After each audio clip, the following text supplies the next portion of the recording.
We are live. Oh, okay. Uh-oh. Well, thanks for coming out today, and thanks again for inviting me. I'm always excited to come out to Bordentown. Like Steve said, this is the third time that I've spoken about these paintings, and the reason that I'm back is because we've identified two more. So, first, you're going to have to sit through me telling you about the process of how we've gotten as far as we did. And like Steve said, until recently I had been the archivist for the Trenton Free Public Library.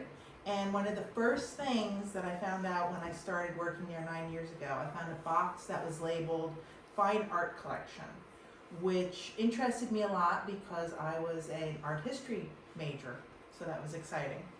And in it there was a folder entitled the Bonaparte Collection, which sounded really intriguing.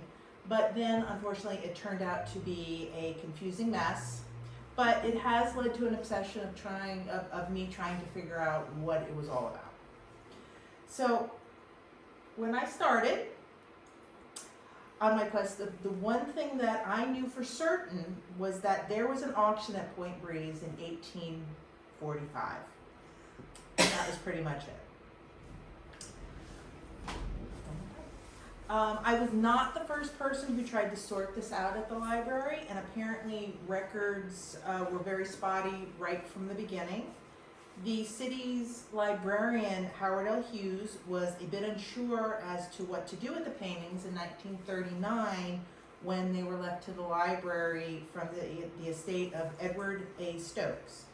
And Stokes had given the Trent House to the city 10 years earlier in 1929. And Howard was put in charge of the building's restoration. So as you can see, certain paintings willed to the city by the late Edward Stokes have recently come into my custody. I believe there is a tradition that some of them once belonged to Joseph Bonaparte. Again, very vague. In 1981, another librarian was still trying to make sense of it. And my inquiry involves the sale of artworks from the collection of Joseph Bonaparte, which took place in Bordentown. I am trying to verify the identity of 6 oil paintings purchased at the sale. They were passed on to his grandson, willed to the city, and are now, we believe, in possession of the Trenton Public Library.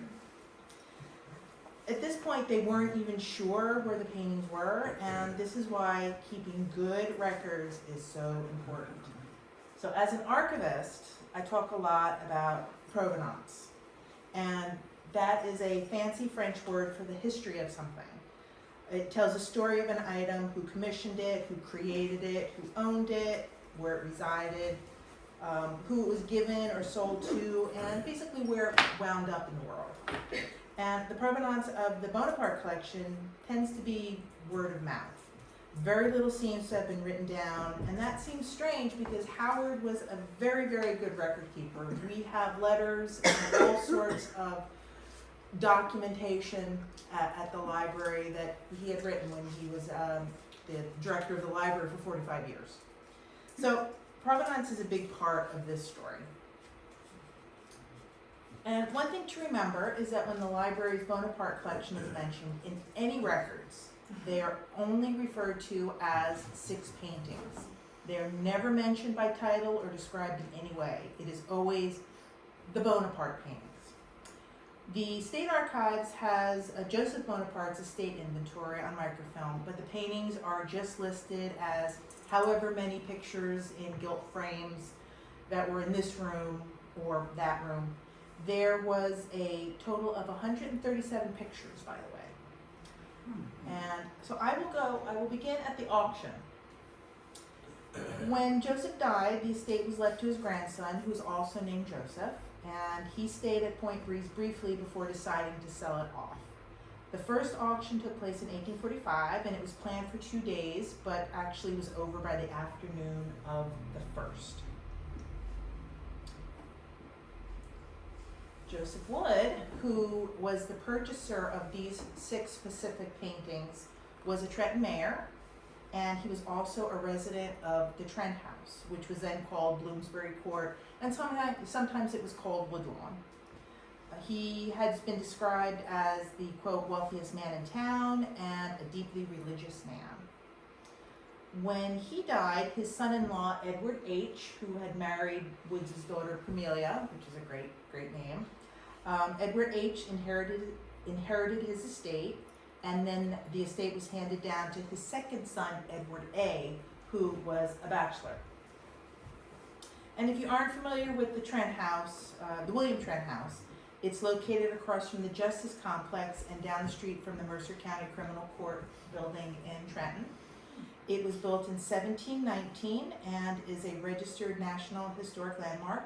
It's currently open to the public as a museum, and they have regular programs there all the time. So Edward A. decided that he wanted to leave the house and the property to the city of Trenton to be used as a museum or a branch of the library.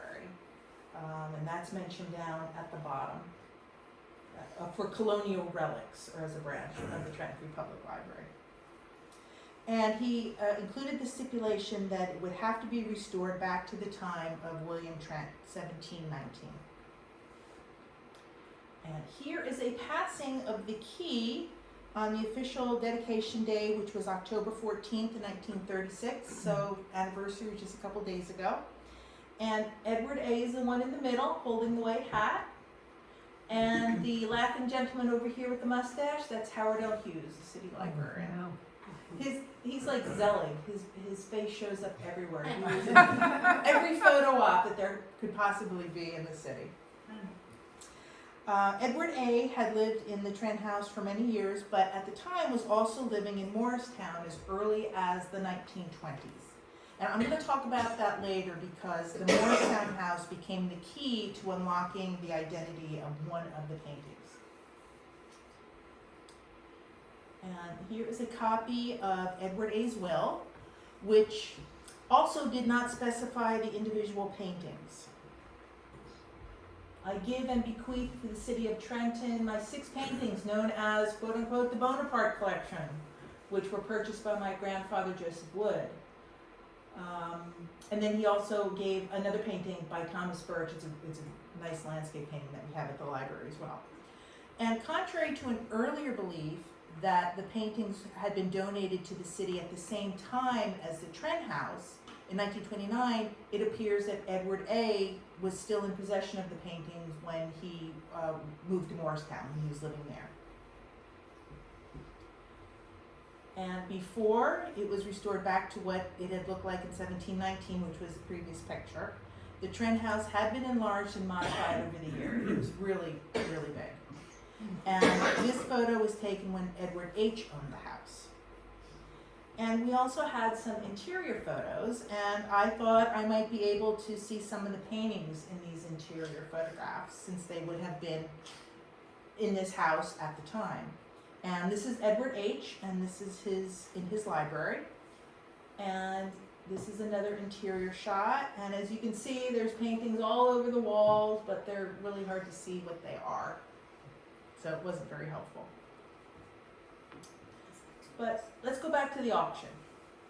And this specific catalog is especially useful because whoever it belonged to wrote down the names of everyone who bid on and won the items. And every entry has a name written next to it. But interestingly, Wood only shows up twice. And this has led me to believe that perhaps Wood purchased the other 4 at another time, maybe prior to Joseph's death, either from him directly or maybe at another auction. And this is one of the 2 entries, as you can see way over here, that actually does say Wood. This is a copy of a copy of a copy, scanned of another copy, so it has degenerated over the years. Many of the descriptions are vague, as you can see, rich display of fruit and vegetables. Sometimes the most helpful description is the size of the painting, but at least this one has an artist. And we believe that it's the original artist's name. Many of Joseph's paintings were commissioned duplicates, and so sometimes it's unknown if the painting is actually by this artist or it was a duplicate of a painting by this artist. And here is the other entry, and you can see wood a little bit better on this one. Since wood only showed up twice in the catalog, I had to rely on paperwork that I found in the Trentoniana art collection records. And there were appraisals that were dated in 1977, 1982, and 1992. And they gave some misleading information, such as the Bonaparte auction being held anywhere between 1865 and 1895. For example, paperwork that we had for Lovers at the Gate stated that this was purchased at the auction, but it's dated 1871. So this isn't one of the paintings. Other paperwork attributed this painting, Woman Holding Dove, to the Bonaparte collection. And a lot of them aren't signed, but we kind of guessed that the artist might have been Elizabeth Fisher Washington. And just her dates, 1871 to 1953, would have meant that this was painted way after the Bonaparte auction. And another painting that we had that attributed it to the Bonaparte was The Sheep. It's unsigned, but we had another appraisal done of our art collection in 2019, and they finally attributed it to a British artist, Arthur Fitzwilliam Tate. And his dates seem to correspond to that time frame. It's one of my favorite paintings that the Trenton Library had, so I really paid a lot of attention to it. And on the back of it, I had noticed a very faint pencil notation that said Mrs. Roebling. Now, we all know the Roeblings. They were early supporters of the library, and they donated many paintings to the library in the early 1900s when the building first opened. At the time, the city did not have a museum, so the library was the most appropriate place for artwork. So I went and I checked the Roebling file, and I found a thank you letter dated 1934 that had a very simple and basic listing of paintings. And the sheep was listed right there. So here was something that wasn't an official receipt of purchase or deed of gift, but it showed provenance. And it also listed bird's nest down here, which I believe is Woman with Dove. So it was another Roebling and not a Bonaparte. So that's not a Bonaparte and that's not a Bonaparte. In Bonaparte's inventory, it shows that he had a copy of Adoration of the Shepherds, and this is a copy of the one. This is a picture of the painting that we have at the library. It is a copy of a 17th century Giuseppe di Ribera painting, and this is the 1650 actual painting. And here they are side by side, very similar. I found a letter.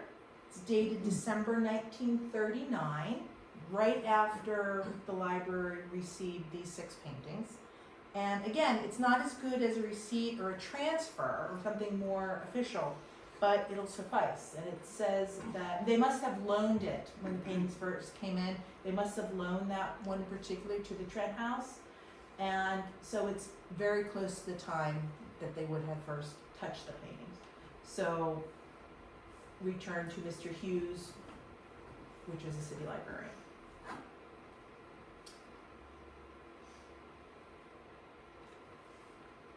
So this was the first painting that I was able to confirm as being one of the 6 Bonaparte paintings. And plus, you have to remember that Joseph Wood was described as being a deeply religious man, so a painting like this would definitely have interested him. Let's go back to the catalog again. And as I mentioned, descriptions were very general because they really weren't necessary. If you were going to be at the auction in person, you could see it. You didn't have to read a description. But here was also an artist's name and a title. so that was something that we could do a little research on. And we had this painting at the library. And in the catalog, the Bonaparte auction catalog, there were several other landscapes described as having figures and cattle in the foreground, but this one doesn't have any cattle. So this seems to be the right one. Couldn't find any other paperwork, and I also relied on the size for this one. It's a little bit off, but it's pretty close. So here was number 2. We were on our way. In all of the paperwork that I found related to this harbor scene, all of it states that it was one of the 6. There was no specific entry that I could find in the catalog that confirms a Bonaparte provenance. There's nothing that negates it either. So I did find a newspaper article from 1987. It was about an exhibit that was held at the City Museum, Ellerslie, if you're familiar with the Trenton Museum. It was called Treasures from the Trenton Public Library. And the article stated that of the paintings possibly from the Bonaparte collection, quote, 2 definitely can be attributed to the collection. A copy of D. Ribera's Shepherds, which we saw previously, and a harbor scene. So, hooray, this brings us to number 3. I had identified 3 that were physically at the library. Plus, we knew the identity of the rich display of fruits and vegetables, although I was never able to find that one in any of the paintings that we had there. So there was 4 that were identified. 2 more to go. Was anybody here for my 2022 presentation the last time I gave it for Bordentown? Besides the usual suspects. I talked about this painting, and this is another painting that we have at the library, and I thought that it might have been one of the Bonapartes. I was kind of grasping for straws at this point because I really wanted to get all 6. It is unusually large. It's roughly 4 feet by 6 feet, and I had done some research on the artist, Frenchman Adolphe Appien, and I did some math. I wanted to see if there were any clues in the dates. Appien began training to be an artist at age 15, so that would have been about 1833. Joseph Bonaparte died in 1844 when Appien was 26, so it's possible that a very young artist painted this and a very old Bonaparte purchased it. And interestingly, I found out that Napoleon's nephew and heir, Louis Napoleon, purchased 2 of Appien's paintings in 1866. So I'm like, could this be it? Could this be it? In the beginning of his career, Appien was painting monochromatic landscapes. And it wasn't until about 1870 that he was using brighter colors. So this is from 1850 and is very similar in color and style to the one that we have. That's side by side.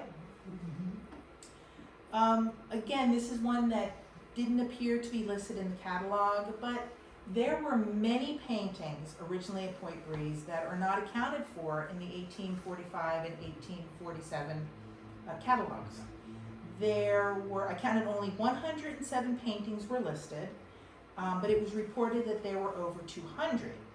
There's only 137 that were in his estate inventory. So I was really hoping that this one might have been one of those.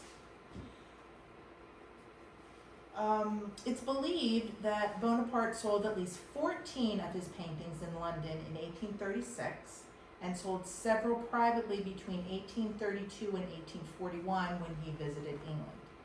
He loaned many others out to museums. So I was thinking that perhaps Joseph Wood didn't purchase all 6 at the same time at the auction, and that's why his name only shows up twice. But as you'll find out, the Appien wasn't one of the Bonapartes, but it was fun doing the research. I did have a good time. And like I said, it was my last try at any more possible Bonapartes at the library. So I came to a dead end. Not too long ago, the library had loaned the mayor's office of Trenton several of our George Bradshaw etchings, and Bradshaw was a Trenton teacher and an artist. And when I went to them to renew the loan paperwork, they couldn't find some of these etchings. And fortunately, all of them were located, but some had been moved from their original location that was on the original loan paperwork. And it showed me how easily things could get quote unquote lost. So I started thinking that perhaps city librarian Howard L. Hughes, had loaned out the missing paintings and they were never recalled. They were just, yeah, whatever, just keep it there. We have no place at the library, good words hanging. A still life like the rich fruits and vegetables would have looked nice in a boardroom or an office. And since Wood was considered to be a deeply religious man, perhaps some may have wound up in a local church. So with that in mind, let's go back to Edward A.'s time in Morristown. This is the house where he was living in the 1920s. It's called Sansay House. It's on DeHart Street. It's still standing. And I had contacted the North Jersey History Center at the Morristown Library, but they couldn't find mention of Stokes or a collection of Bonaparte paintings. And unfortunately, I wasn't able to find any interior pictures of the house to see maybe something's hanging on the wall. But I did find an article from the Sunday Trenton Advertiser dated November 24th, 1929, that talks about his art collection that was at the Sansay House. In a room across the hall hang 6 oil paintings that have an interesting history. These once belonged to Joseph Bonaparte. One is identified as a lovely copy of the Raphael Madonna of the Chair. And here was a clue I could follow. I found a picture, did my Googling, and I found a picture. The original currently hangs in the Palazzo Pitti in Florence, and it had been in the Medici family since the 16th century. It is said to be one of the most important of Raphael's Madonnas. It had been taken from the Pitti Palace during the Napoleonic looting of Florence at the end of the 18th century and was in Paris from 1799 to 1850. So there's an interesting Bonaparte connection there. It also appears as one of the designs in the carpet of the Eng painting, Napoleon the First on his imperial throne. It's actually down here, and I'll show you a close-up of it. I turned it so you could see it, but there's the head and the halos.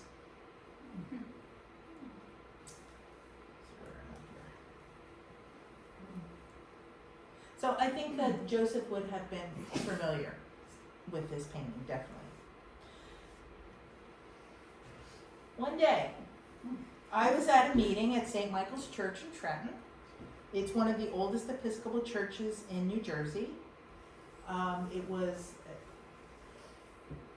open and used as the Hessian barracks during the Battle of Trenton, and later it was used as a Continental Army hospital. So it's been around, seen some action. I was sitting in their big meeting room, and I think I started daydreaming because it was a long meeting. And from where I was sitting, I could see into the church office, where right in front of me hung a painting that looked vaguely familiar. And do you know where I'm going with this? Yes. All right. So, I was just looking at it, where have I seen that before? And after the meeting, I asked Harry Jackendorf. He is the program director at St. Michael's, a great guy. I asked about it, but he didn't really know what it was. He said, it's always been hanging there. And something started whispering in my ear, Bonaparte, Bonaparte, Bonaparte. So I took a quick picture, walked back to the library, and pulled out my Bonaparte notes. Oh my God! That was it. That was it. I called Harry right away and gushed about, oh my God, do you know what you have? Do you know what you have? And I was explaining to him what a Bonaparte painting was, because he wasn't familiar with it. And I asked them if I could come over, could we take it down, could I look at it a little closer? He was very excited to hear about the Bonaparte connection because, because Joseph and Annette Savage's daughter Pauline is buried in their churchyard. So that's the Bonaparte that he knew about, but he didn't know about paintings. There are some condition issues, as you can see. We got some tears coming out of the stretcher there, some more tears here. There's there's gash up there. So while I was looking at this, I noticed that there was another painting that was hanging up on an adjacent wall in the St. Michael's office. And I was talking to Harry and I said, you know, maybe that's one too, because it has the same type of frame. It's a religious painting. You don't know where it came from. It's always been there.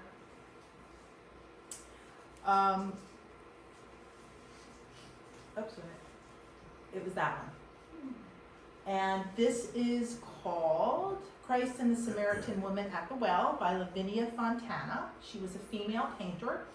She was active in the 16th and early 17th century.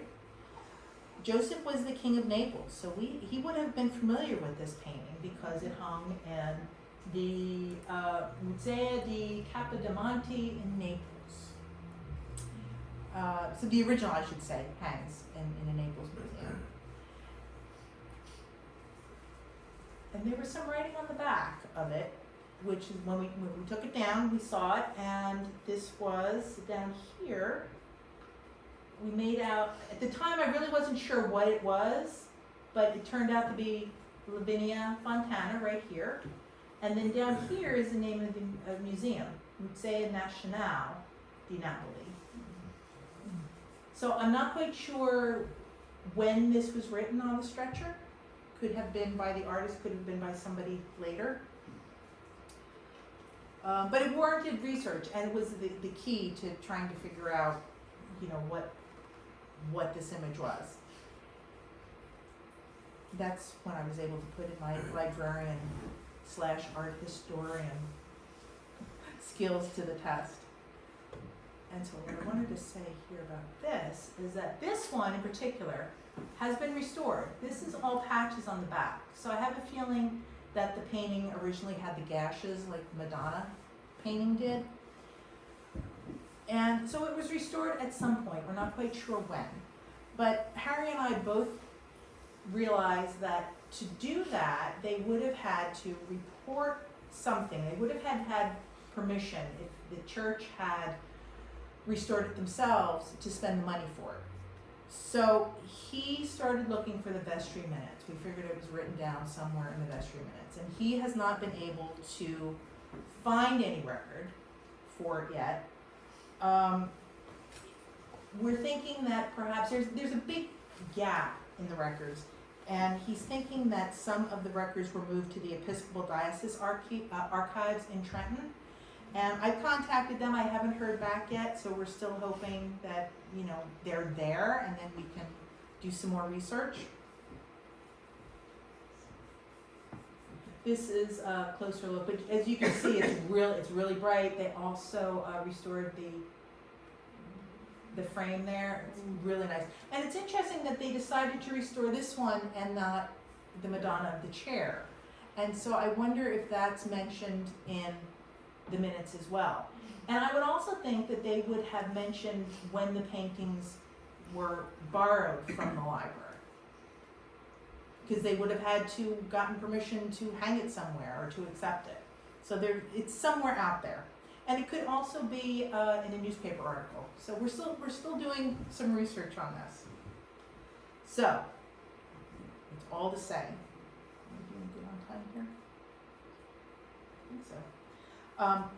We have located 4 physical ones. We know of one that is a probable, so we're going to say 5. And we're still looking for the sixth one, which is this one, Campidoglio. Rich display of fruits and vegetables. And it's great that it has the size, so we can also look for something that's 5 feet by 2 feet. And he was an Italian painter, a still life painter of fruits and vegetables. And I decided to put some samples of his work in here. So if you see anything, around in any offices anywhere, in anybody's house, let me know. Laura, I think we have that painting upstairs, actually. Well then, that's it, that's the one. So thank you very much, and if anybody has any thoughts or have seen anything or wants to see stuff, I'm hoping that we'll get more information once we can locate the vestry minutes, and that way, that will be the key to positively identifying at least the woman at the well. We're pretty sure that the Raphael is definitely Bonaparte. Is it known what Bonaparte took with him when he moved out? Is there, Peter, is it known? Not really, no. No.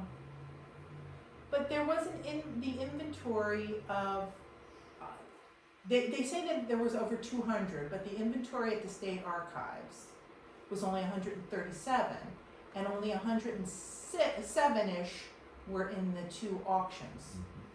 So there are some that we're not quite sure what happened to them. But it would be interesting to find out.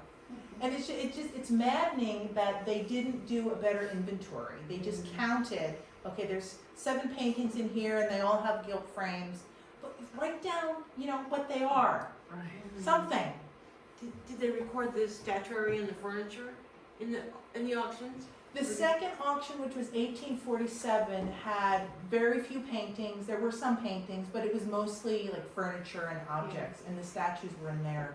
He could have given a lot of them away. It's possible. He could have, and those 2 paintings were way too late to be Bonaparte. Those 2 beautiful landscapes. Yes. Yeah. But like I said, I was hoping, I was wishing. No. So 1845 was only art, was only paintings? The 1845 was, I think it was all paintings. Okay.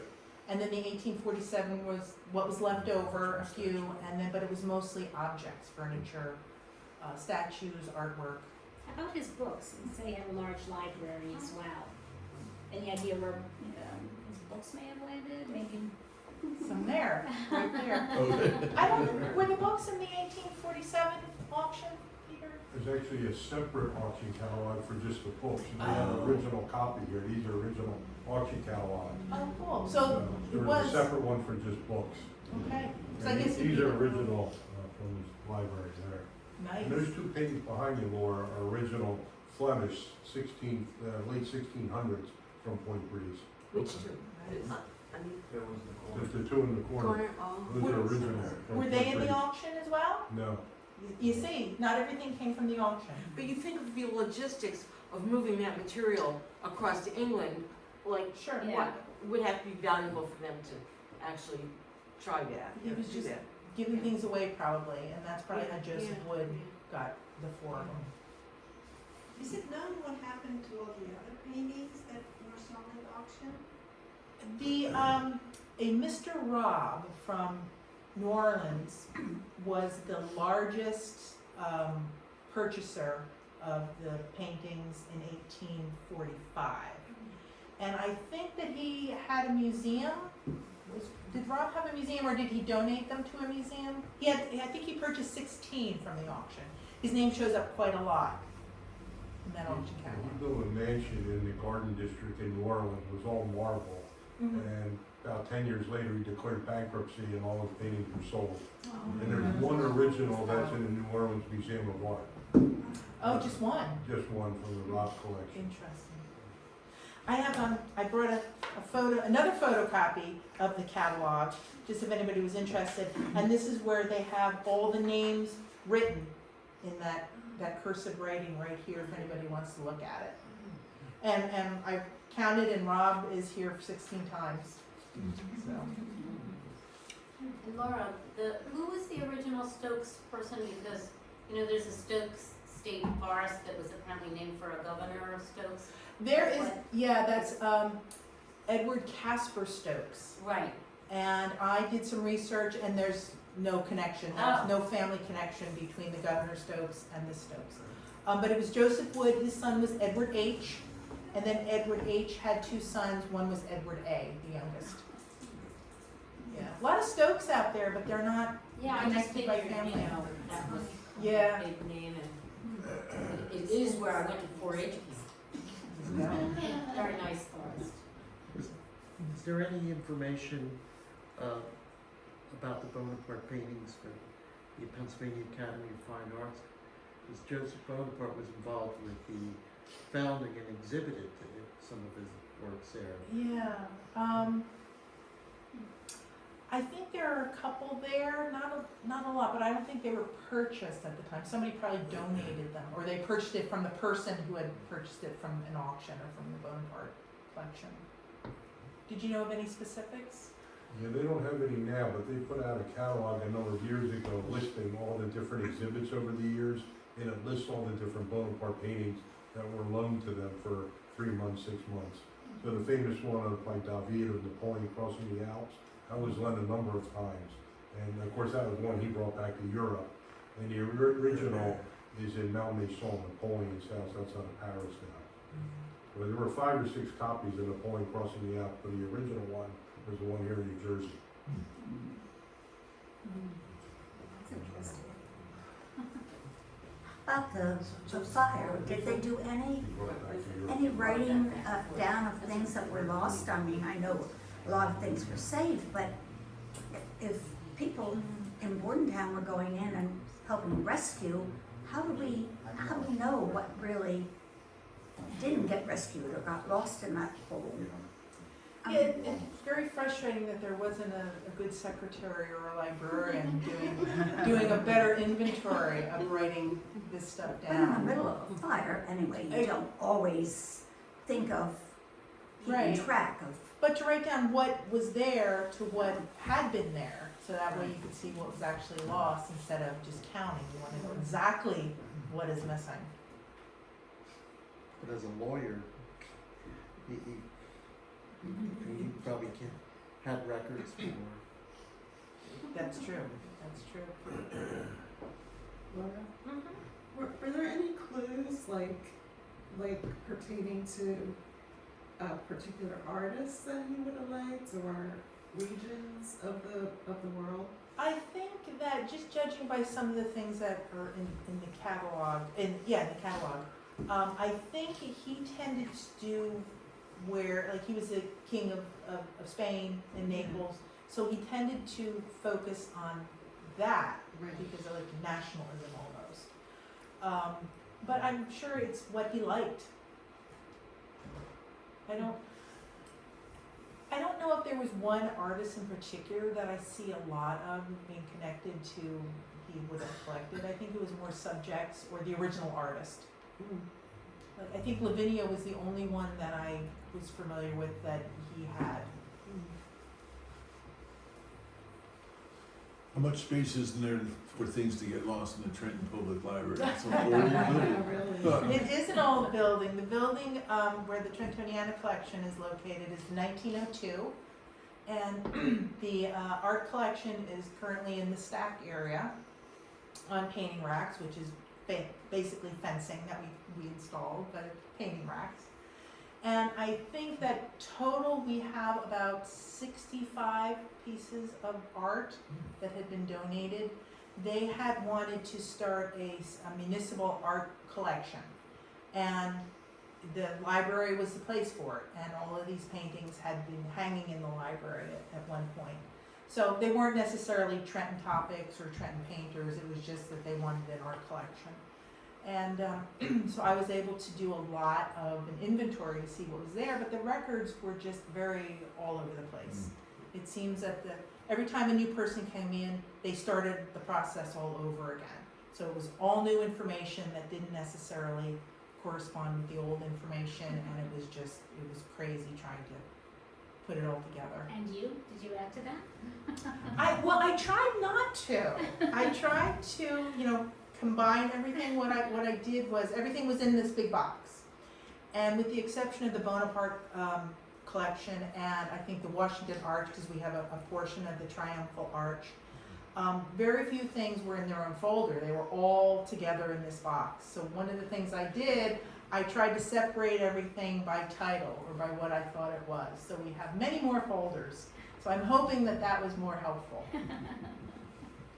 All this art is framed, that 65 paintings. that you- Yes, most Yeah. of them are. We do have some paintings that are not in frames, or they're drawings or etchings Yeah. that are unframed, and those are in matte cases. But everything in the back is framed. Gorgeous frames too. And unfortunately, they're that plaster, so they a lot of them are broken. It's just so. Right. We need some restoration money. Is that only one floor in the back where your office Yes, was? Cause yeah. I know, cause I used to work there with you, and I know there was like a catacombs, that went down 4 floors. Yes. So I was wondering if there was anything else. The other thing was that when I first started 9 years ago, the paintings were everywhere. They were leaning up in dark corners and in between aisles and everything. So I brought them all together, and they're all on one floor, the floor right behind the main research room. So if anybody wants anything, we don't have to go upstairs or anything. It's just a little ramp. So we try to make it a little easier on the paintings and us. Going back to Bonaparte, did he bring stuff with him from Europe, or was he buying here? I think he probably brought a lot of stuff with him. Yeah. It was probably by boat, I would think, right? Yeah. Would have to be by boat. Virtually the whole collection came from Europe. Yeah. So no buying here, really? No, I don't think that there would have been places where he would have been able to purchase here. It was like more American paintings here, the Hudson River School. Philadelphia School. Yeah, Yeah. yeah. Oh, good. Hudson Valley started. I'm not sure if he had any, did he have any American artists in his collection, or were they all European? Did any, We did you had recognize Wagner them? and things like that. I mean, he invited in a lot of American artists to look at his collection, and they made copies. And one of our newest additions in the next few weeks, we're gonna, on that wall right over there, have a Bass Otis painting, who was a famous American artist who did a reproduction of Napoleon crossing the Alps. It's at Andalusia right now, but Andalusia is lending it to the Bordentown Historical Society. So Bass Otis either sat in Point Breeze and painted it, or at the Pennsylvania Academy of Fine Arts, where it was on loan a few times. So, yeah, we're gonna have that copy. And Charles Lawrence, was at Point Breeze many times, painting that's an original painting over there on the right of Point Breeze by Charles Lawrence. And Wagner, wasn't there? Trenton Museum, State Museum has a few of the Lawrence Museum paintings of Point Breeze and also Thomas Birch. Oh, yeah. So they're there. Nice. It's interesting because the auctioneer at the first auction was the son of Thomas Birch. Right. Birch Jr. So there are some. Yeah. What's those sheep? There's something about sheep, that's why I thought that the sheep would have been Bonaparte, because everybody loves paintings of sheep. It's very calming, right? It would have been perfect. Cleaned up so beautifully. So hopefully we'll get more information about the St. Michael's paintings, and Harry is very excited and he wants to share that because he loves that and he wants to do some programming around it. So keep your eyes open for rich fruits and vegetables, as well as announcements from St. Michael's.